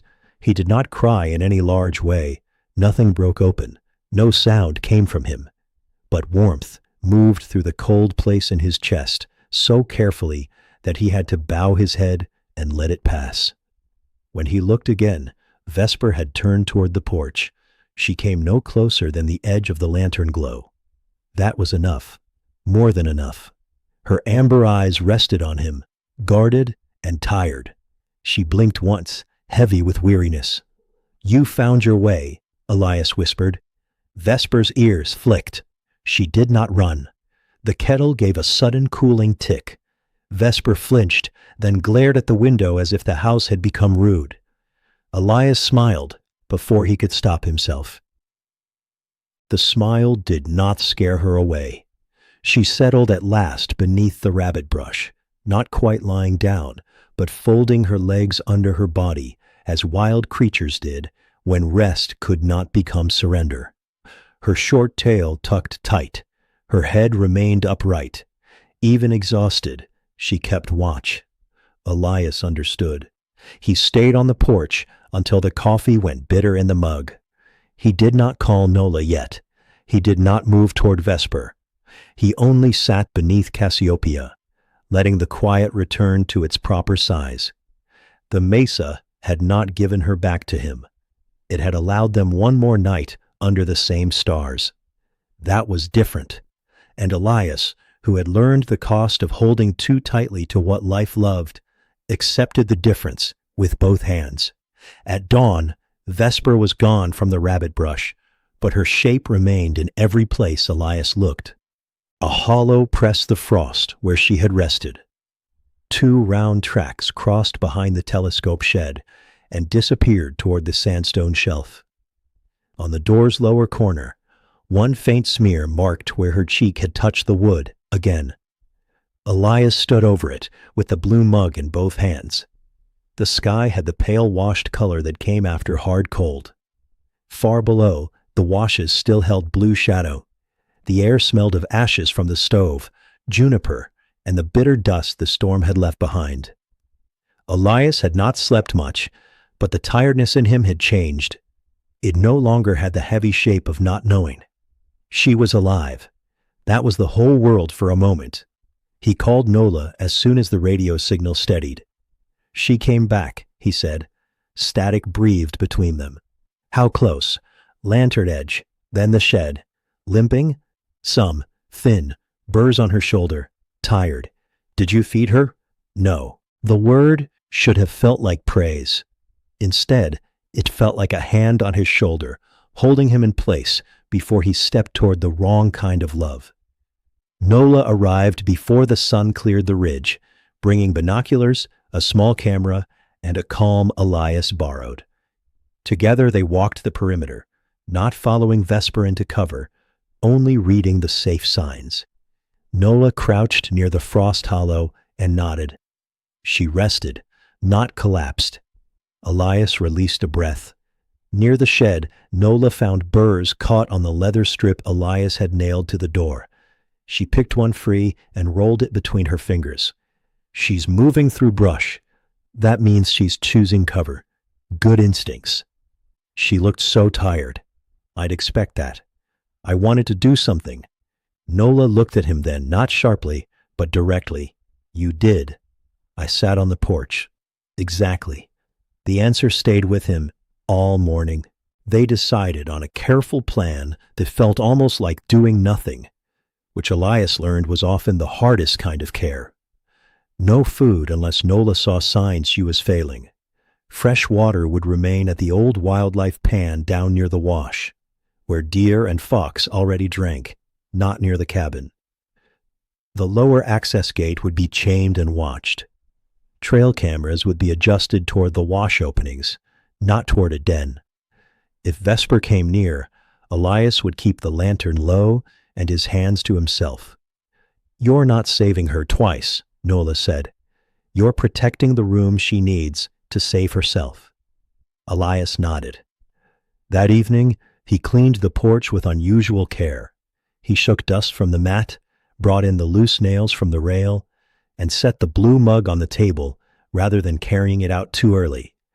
When the kettle ticked, he answered it under his breath, and then laughed softly because he sounded like an old man arguing with kitchenware. Vesper came after moonrise. She did not approach the lantern. She crossed high above the cabin along the sandstone shelf, a moving shadow against the stone. Elias saw her only because the stars outlined her back for 2 steps. She paused once, lifted her head, and looked down toward the porch. Elias remained inside the doorway. "Clear skies," he whispered, so softly it was more breath than sound. Vesper moved on. Over the next week, healing became a pattern of almosts. Almost close, almost steady, almost gone. One night, she appeared beside the telescope shed, plucked a burr from her own shoulder with small, irritated bites, and spat it onto the ground as if returning an insult. Another night, she sat beneath the rabbit brush and washed the dusty front paw twice, offended by whatever the storm had done to her dignity. Once, near dawn, Elias found a dead mouse left on the flat stone. He stood over it for a long time, uncertain whether Vesper had dropped it there by accident, by territorial pride, or simply because the stone was useful. When Nola came by, he covered it with a leaf before she could tease him. She teased him anyway. Gift? Evidence. Of what? Mouse trouble. Nola's smile was small and merciful. There were other warmths too, modest and strange. Maeve returned to replace the paper star after frost curled its edge, and Elias let her do it while pretending the first one had not mattered. Roy left another jar of pickled okra on the porch with a note that read, "For the Queen's staff." The tower owl began spending evenings on the rail again, and when Vesper saw it, the 2 wild hunters stared with such formal dislike that Elias felt he had witnessed a town meeting. Slowly, Vesper's body changed. Her limp became a slight caution, only visible when she crossed loose gravel. The burrs disappeared. Her coat regained its clean, tawny shape, spotted and thick against the cold.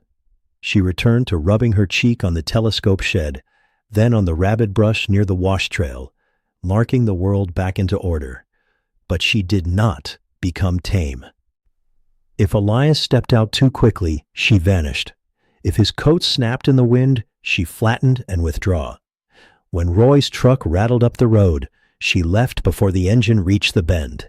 Her trust had edges, and Elias learned to be grateful for them.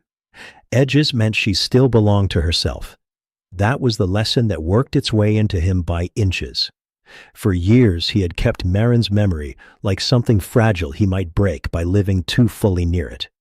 He had left the chair by the window untouched. He had kept the red scarf folded away until cold made an excuse for wearing it. He had mistaken stillness for loyalty. Watching Vesper heal without being held changed that. One afternoon, he moved the empty chair back to the table. He did it without ceremony. The legs scraped the floor. Dust showed in a pale square beneath where it had stood. Elias wiped the square clean, sat down, and drank coffee from the chipped mug, while sunlight fell across both chairs equally. That night, Vesper came to the shed and sat facing the canyon. Elias stood on the porch, with Marin's scarf warm at his throat. The stars brightened above them, one by one. Neither of them was fixed, neither was untouched, but both remained beneath the same sky, breathing, wary, and still willing to look up. The kittens appeared on a night when the moon was thin enough to be mistaken for a scratch in the sky. 3 weeks had passed since Vesper's return after the storm. The ridge had entered deep winter, not with heavy snow, but with the desert's own quiet severity. Frost in the shaded wash, brittle grass, stars bright in the dark. Elias had spent the day repairing fence below the lower road, and his hands still smelled of wire and leather gloves. By evening, the wind had dropped. That was what he noticed first. Red Mesa was rarely silent, but that night the air held still around the cabin as if the land listened. The porch lantern burned low. The old kettle clicked behind the kitchen window. Marin's red scarf lay folded on the back of the chair, now used every morning. Elias stood on the porch with the blue mug and looked toward the telescope shed. Vesper was late. He did not worry the way he once would have. She vanished for days sometimes, especially now that her strength had returned. Nola said that was healthy. A bobcat with a good territory did not report to anyone's porch. She had her own trails, hunting hours, hidden rooms among stone and root. Still, Elias waited. Near the shed window, Maeve's paper star glowed faintly. The glow was weak, almost shy, and caught Elias's eye when the lantern moved. Then Vesper came out of the sage. She moved slowly, and Elias knew something was different. Not injured, not frightened. Different. Her body stayed low, but not with pain. Her ears stood high. She paused every few steps and looked back into the brush. Once she turned fully, waiting, her whiskers lifted toward the dark behind her. Elias did not move. A tiny shape tumbled from the rabbit brush. For one stunned second, his mind could not name it. It was too small, too soft-edged, too sudden. Then it gathered on oversized paws and became a bobcat kitten, round-faced and speckled, its short little tail lifted like an uncertain question. Another kitten followed, darker along the back, crouching beneath a stem as if the whole world were too tall. A third appeared last, pale-chinned and bold enough to pounce sideways at a dry grass blade before remembering that its mother had stopped. Vesper looked toward the porch. Elias lowered his gaze at once. His heart had filled so quickly it almost frightened him. He had known, in a distant way, that Vesper had a life beyond his seeing. But knowing was not the same as watching three small shadows step out beneath the stars, carrying the secret future of a wild creature he had once feared might not survive the night. The kittens clustered behind Vesper's legs. One tried to climb over her tail. She flicked it away without turning her head. The bold, pale-chinned one sat down on its own hind foot and seemed surprised by the arrangement. The smallest sneezed after sniffing a frost-crisp weed, then looked offended by the cold. Elias's mouth trembled into a smile. He did not laugh. He hardly breathed. Vesper moved toward the flat stone and stopped 10 paces beyond her usual place, farther from the porch than she had sat in weeks. That, too, was trussed with edges. She had not brought them close. She had brought them where she could still vanish with them if Elias proved too human. The kittens did not understand boundaries yet. One spotted kit took 3 hopping steps toward the lantern glow, fascinated by a moth circling the glass. Vesper gave a low, almost soundless chirr. So small, Elias felt it more than heard it. The kitten froze, then scrambled back under her chest. Good mother, Elias thought. The words moved through him like warmth from a stove. He had no children. He and Marin had wanted them once, then waited through years when hope came in doctors' calendars and quiet disappointments. They had made peace with it eventually, or something near peace. They had filled their home with students Marin tutored, injured birds in shoeboxes, neighbors at the table, other people's noisy holidays. Standing there now, watching Vesper measure the world for her kittens, Elias felt no bitterness, only tenderness for every life that arrived fragile and asked the night to make room. Inside the cabin, the kettle clicked. All 3 kittens startled. One leapt straight up, all 4 feet leaving the ground, then landed against its sibling in a tumble of soft spots. The bold one batted at the air, as if challenging the invisible kettle to explain itself. Vesper turned one ear toward the cabin and gave Elias a look so stern that he whispered, "I'll speak to it." The smallest kitten discovered the flat stone and tried to climb it from the steep side. It slid back twice, shook itself, then marched around to the easier edge with the seriousness of a mountaineer. Elias watched it reach the top and sit there, proud and round beneath Cassiopeia. Vesper did not relax, not fully. Her eyes moved from porch to wash to ridge.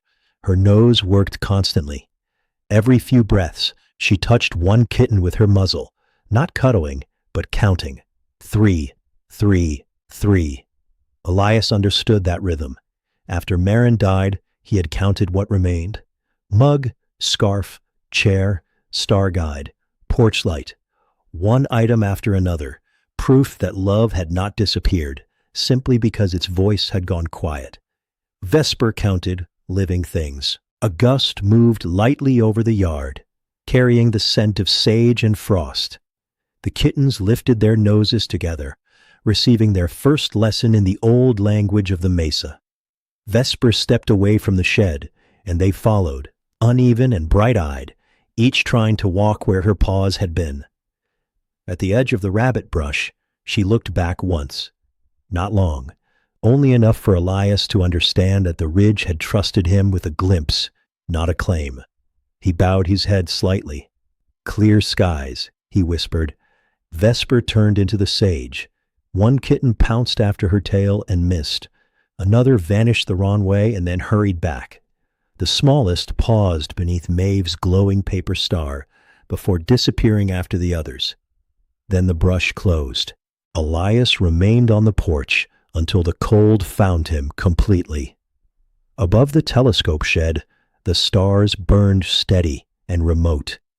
The blue mug had gone cold in his hands, but he held it anyway, smiling softly into the dark, where 4 wild eyes had passed and left the night larger than before.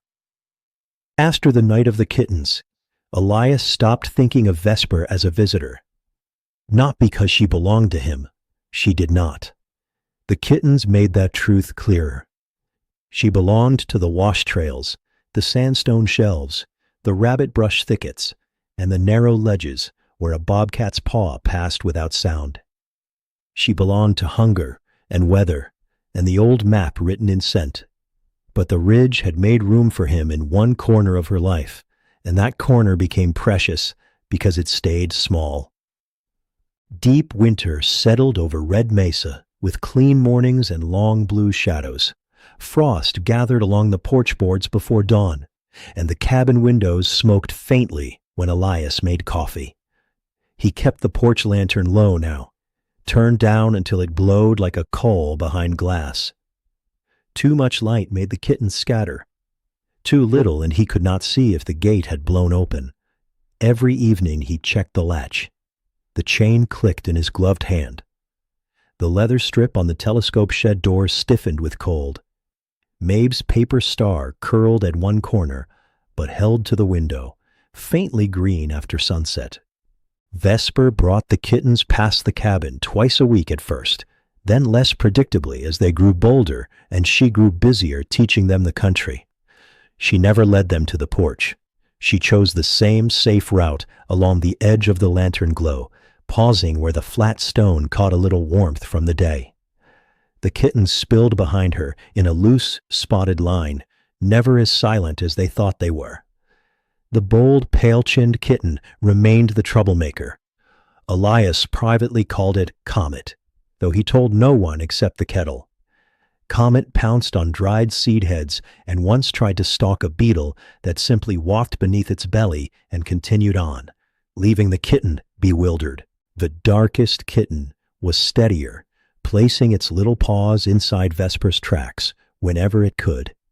The smallest, the one that had sneezed at Frost, lagged behind to investigate unimportant things, a feather, a pebble, the shadow of the shed window. Elias called that one Cricket in his thoughts because it moved in sudden starts and stops. He did not name them out loud. Names were for tenderness, and tenderness required caution around wild things. Still, warmth found its ways in. One evening, Cricket discovered the old paintbrush Vesper had once stolen and dropped in the sage. The kitten dragged it proudly for 3 feet, tripped over the handle, and abandoned it with great seriousness. Another night, Comet tried to climb the flat stone too quickly and slid backward into its darker sibling, who sat there afterward with the offended patience of an old judge. Once, all three kittens lined up to stare at the porch step when it groaned beneath Elias's boot, as if the board were a strange animal that needed watching. Vesper observed these lessons with strict amber eyes. She corrected with touches, not drama. A low chirr brought a wandering kitten back. A flick of her tail warned them away from the road. When they tumbled too near open ground, she stepped between them and the dark, with her body angled toward a threat Elias could not see. Her love looked like vigilance. Elias respected that more every week. He adjusted his life around their passing. He kept Roy from rattling up after dusk unless necessary. He asked Maeve to close the shed door gently.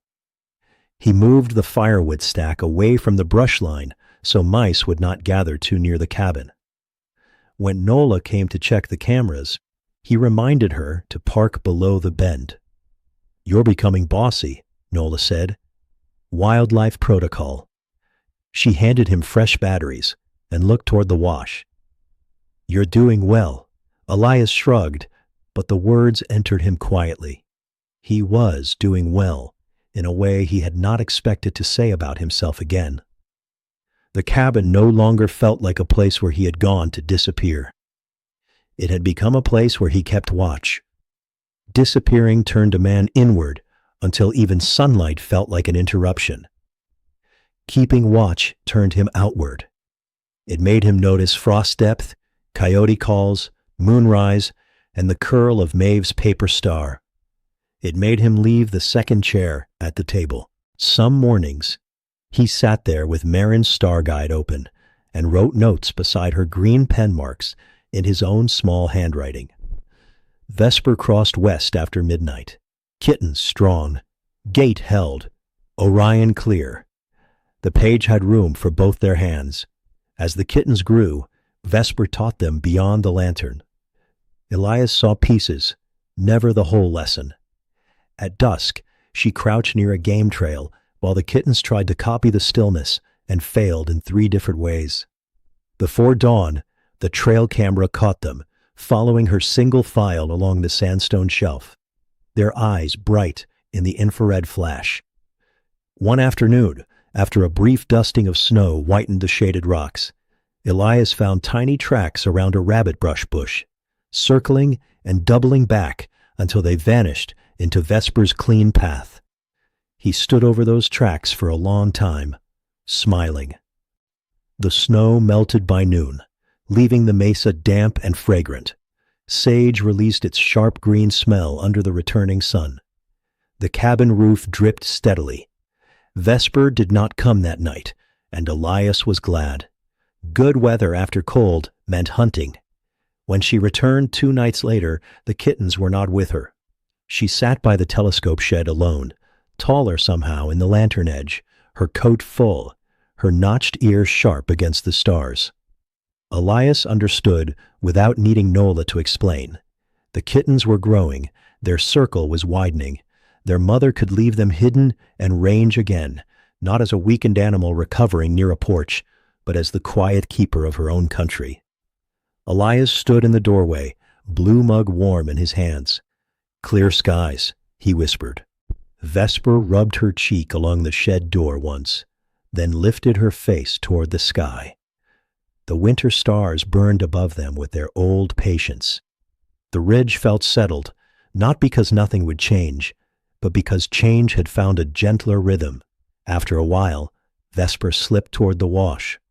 Elias watched her go, then turned down the lantern, checked the gate one last time, and went inside to write the night into the notebook. Vesper alone. Kittens hidden. All well. For once the words felt large enough. By early spring, Red Mesa no longer held winter in its hands, only in the shaded cracks where frost lingered until mid-morning. The rabbit brush had not yet bloomed, but the stems had softened at the tips. The air smelled different after sunset now, less like iron and stone, more like damp soil waking under old grass. Elias noticed these changes the way he had once noticed only weather reports. He noticed them because Vesper's kittens noticed them. They were nearly half-grown by then, long-legged in the awkward way young wild things became before Grace fully arrived. Comets still pounced first and considered later. Crickets still paused for small mysteries. The darker one, whom Elias had never even privately named beyond the steady one, had begun moving with a silence that reminded him of Vesper herself. They came less often. That was right. Elias told himself so each time the flat stone remained empty, each time he found only old tracks near the telescope shed, each time the porch lantern burned low for no one but moths and the occasional stern owl. A wild family widening its circle was not abandonment. It was success wearing a shape that looked, from a porch, very much like leaving. One evening, Maeve arrived with a notebook under her arm and a new sticker for the shed window. The old paper star had faded to almost nothing, its edges curled and dusty. "This one is better." Elias looked at the sticker. It was another star, slightly crooked, glowing faintly even before dark. "You keep improving my observatory," he said. "It needs help." "That it does." She pressed the new star low in the window, where the kittens might see it if they ever cared about human decorations, which they almost certainly did not. Still, Elias let her place it carefully. Some kindness did not need to be useful. That night, after Maeve had gone and the cabin had settled, Elias carried the blue mug outside and sat on the porch step. The old board groaned beneath him. He wore Marin's red scarf loose around his neck, not because the cold demanded it, but because the evening had turned tender, and tenderness made memory feel welcome. The sky darkened by layers, first violet, then blue, then the deep black that made the first stars seem almost shy. The porch lantern made a small golden breath around the steps.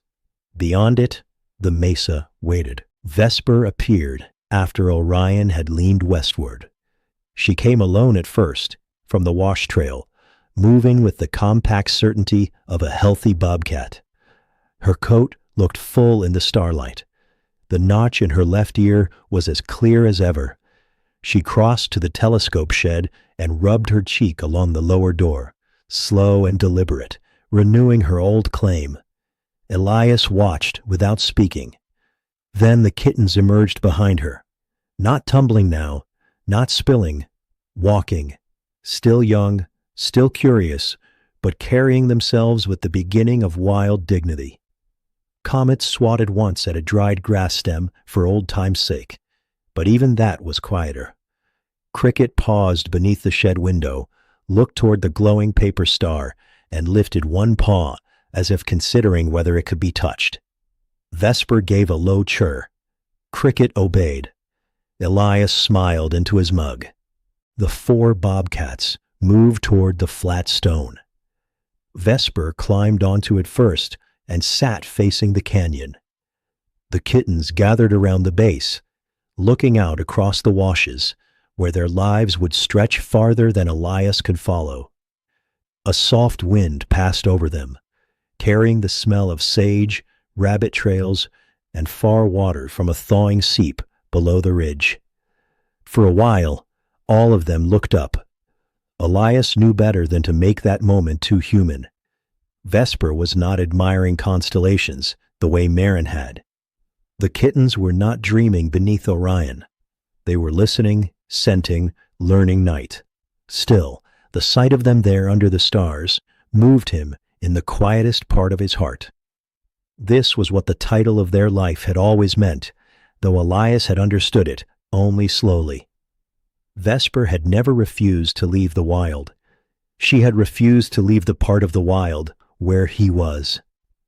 She had not chosen a porch over a canyon, a man over freedom, safety over instinct. She had simply folded his small lantern, his careful footsteps, his blue mug on the rail, and his patient silence into the map of her country. She had made room for him without becoming his. And Elias, at last, had learned to make room in return. He no longer left Marin's chair untouched. He no longer kept the scarf hidden away like a relic too sacred for wind. He spoke her name sometimes when the stars came out, not as a wound reopening, but as a light still traveling. He had even begun volunteering once a month at the Cedar Wells Night Sky program, where Maeve corrected his telescope angles, and he pretended to resent it. Life had not returned to what it was. It had widened around what was missing. A beetle crossed the porch near his boot. Elias lifted his foot politely and let it pass. Across the yard, Comet noticed the movement, crouched, and took one hopeful step. Vesper turned her head. Comet froze, then sat down as if sitting had been the plan. Elias covered his smile with the mug. The old kettle clicked inside the kitchen. All three young Bobcats looked toward the window. Vesper did not. She had grown used to the rude little house sounds of the ridge. That, more than anything, nearly undid him. After a long while, she stepped down from the stone. The kittens followed, one by one. At the edge of the rabbit brush, Vesper paused and looked back toward Elias. He lowered his gaze, the way he had on the first night she blinked. "Clear skies, Vesper," he whispered. She turned, then vanished into the sage with her young moving after her. Four shadows returning to the country that had always been theirs. Elias stayed until the stars blurred with cold air and age. Then he rose carefully, took the blue mug inside, and left the porch lantern burning low a little longer. Not to call them back, but to honor the path they had chosen. The ridge grew quiet behind him. Outside, under Orion's fading shoulder, the flat stone held the last warmth of the day. The years that followed would not keep every detail sharp. Wind would smooth tracks. Frost would crack the porch rail a little more. Maeve's paper star would fade, be replaced, and fade again. The kittens would grow into separate lives, slipping through drawers and shelves Elias would never see.